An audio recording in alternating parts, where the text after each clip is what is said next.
Farhanaz, can you believe it? We actually made it. 4 years? Poof, done. I know, Humayon. It feels incredibly strange.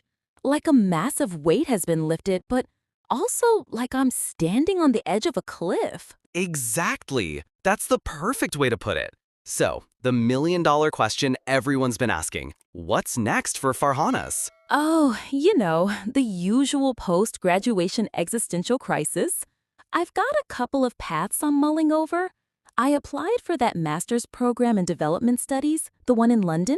Oh, wow. Did you hear back? That's a fantastic program. I did.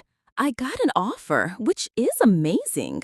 But, and it's a big but. There's always a but, isn't there? Part of me is craving a break.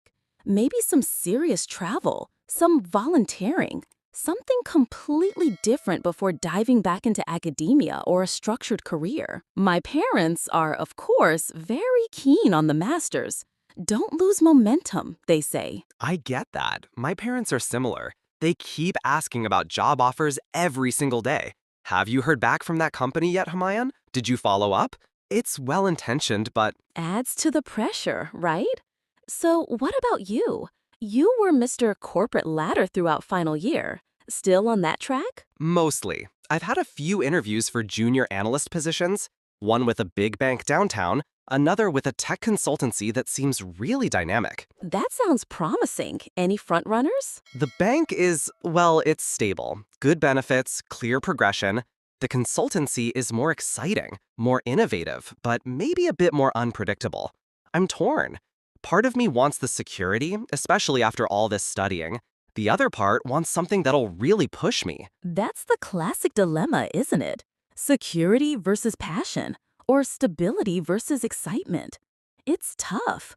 I mean, the master's is a safe and respectable choice for me, but the thought of backpacking through Southeast Asia or working with an NGO in Africa, that makes my heart beat a little faster. I can see that for you, Farhanaz. You've always had that adventurous spark. Remember when you organized that fundraising trek for the mountain cleanup? Oh, gosh, yes. That was chaotic, but so rewarding.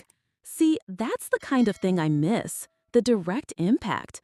A master's is great, but it's more theory, more preparation for something else later. But it could open doors to even bigger impact opportunities later, right?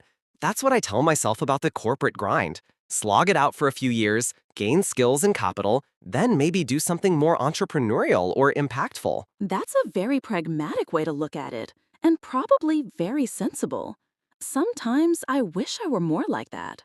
I overthink everything. What if I choose the masters and regret not traveling? What if I travel and then feel like I've fallen behind? Hey, there's no falling behind. Everyone's on their own timeline. And honestly, Farhanaz, whatever you choose, you'll make it work. You always do.